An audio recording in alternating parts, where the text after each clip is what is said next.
సూక్తము 13, 14 రుక్కులు. 13 ఆర్ధాం పుష్కరిణిం పుష్టిం పింగళాం పద్మమాలినిం చంద్రాం హిరణ్మయీం లక్ష్మీం జాతవేదు ఆవహ. ఇది 13. 14 వచ్చేసి ఆర్ధాం యఃకరణిం యష్టిం సువర్ణాం హేమమాలినిం సూర్యాం హిరణ్మయీం లక్ష్మీం జాతవేదు ఆవహ. 13లో ఆర్ధాం పుష్కరిణిం పుష్టిం, 14లో ఆర్ధాం యఃకరణిం యష్టిం.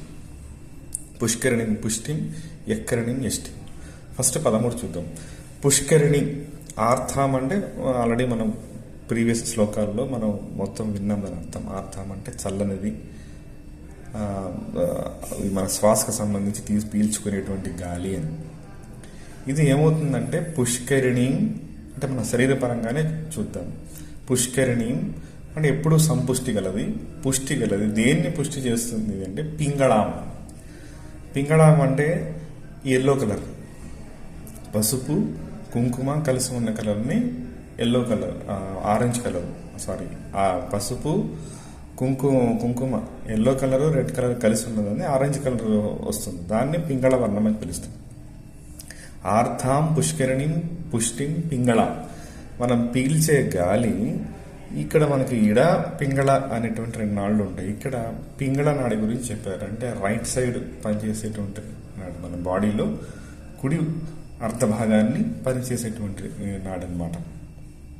అది చాలా చిత్రాల్లో 2 పాములుగా చూపిస్తారు. 2 నాడులు అలా నాడీ కేంద్రాల్లో మూలాధారం నుంచి మొదలై ఆజ్ఞాచక్రం వరకు వెళ్తూ ఉంటాయి. ఈ పింగళ నాడిని పరిపుష్టం చెయ్యి. ఎలా చెయ్యి? పద్మమాలిని, మొత్తం ఈ 6 చక్రాల ద్వారా ఇక్కడ ఉన్నటువంటి లోపాలు ఏమైనా ఉంటే సరిచేయి. అంటే మామూలుగా మన నాసికా రంధ్రాల్లోంచి మనము రోజు పీలుస్తున్న గాలి మనం గమనిస్తే ఒకవైపు 2 నాసికా రంధ్రాల్లో సమానంగా గాలిపోదు. ఒక 1.5 అవర్, ఒక 1 అవర్. అంటే ఇది ఒక్కొక్కసారి ఒక్కొక్క లెక్క ఉంటుంది. కొన్నిసార్లు కొంతమంది ఒకలా చెప్తారు, కొంతమంది ఇంకోలా చెప్తారు. ముక్కు నాసికా రంధ్రంలో కుడివైపు గాలి వెళ్తుంటే కొద్దిసేపు, తర్వాత మళ్ళీ ఎడం వైపు వెళ్తూ ఉంటాం. ఈ 2 బ్యాలెన్స్ చేసుకోవాలి అని చెప్పేసి ఇది మనకి చెప్తున్నాడు. ఆర్థాం పుష్కరిణిం పుష్టిం పింగళాం పద్మమాలిని. ఈ కుడివైపు ఉన్నప్పుడు కొన్ని పనులు జరుగుతాయి, ఎడం వైపు ఉన్నప్పుడు కొన్ని పనులు జరుగుతాయి. సో ఇక్కడ పింగళం అనేది సూర్యనాడి. ఇక్కడ ఈ తర్వాత ఆర్ధాం యఃకరిణి, అక్కడ ఇడానాడిని చెప్పడం జరిగింది. యష్టిం అనేది ఏంటంటే దండము, అంటే రాజదండం లాంటిది అనమాట. అక్కడ 2వ దాంట్లో మనం చెప్పింది ఒక కర్ర పట్టుకొని ఉందనమాట. యష్టిం అంటే కర్ర. సువర్ణం మంచి వర్ణం కలది. అంటే అది కంట్రోలింగ్. ఇది మన ఈ శ్వాస ఏదైతే ఉందో మన ఎమోషన్స్ని, మన మైండ్ని కంప్లీట్గా కంట్రోల్ చేసేటువంటివి. బయట నుంచి కాదు, మనవే మన శ్వాస ద్వారానే కంట్రోల్ అవుతాయి అని చెప్పేసి ఇక్కడ చెప్పడం.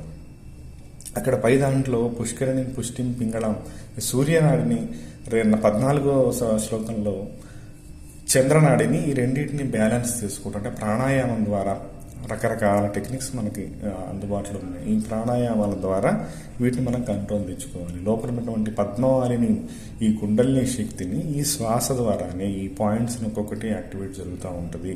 మనం ఆల్రెడీ యాక్టివేట్ జరగాలని ప్రీవియస్ మనం మొత్తం 12 శ్లోకాల్లో కూడా ఈ శక్తినే మనం గుర్తించాలని, వాటిని ఆ కాన్షియస్నెస్ని మనం ముందుకు తీసుకొచ్చి వీటినే చేసుకున్నాం.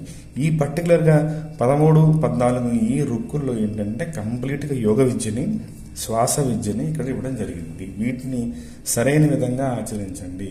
ఈ సంబంధించిన ఈ శ్వాస ప్రశ్వాస, ఉచ్ఛ్వాస నిశ్వాసాల మీద గమనిక తీసుకుంటాం. మన శ్వాస మీద శ్వాస అంటాం, ఇంకొకటి ప్రాణాయామం అంటాం, ఇంకొకటి రకరకాల ఏదైనా సరే శ్వాస ద్వారానే, శ్వాస యొక్క టెక్నిక్స్ ద్వారానే, ఆలోచన విధానం ద్వారా, శ్వాస యొక్క టెక్నిక్స్ ద్వారా, మంత్రం ద్వారా, లేదంటే కంప్లీట్ మెడిటేషన్ ద్వారా ఎలా అయినా సరే ఈ లోపల ఉన్నటువంటి అపరిమితమైన శక్తిని మనం యాక్సెస్ చేయొచ్చు అని చెప్పేసి చేసి చంద్రాం హిరణ్మయి మనం ఆల్రెడీ డిస్కస్ చేసుకున్నాం. ఈ మనం చంద్రవంక ఉన్నటువంటి సహస్రార స్థితిలో ఉన్నటువంటి తల్లి, నువ్వు నా వైపుకు రా.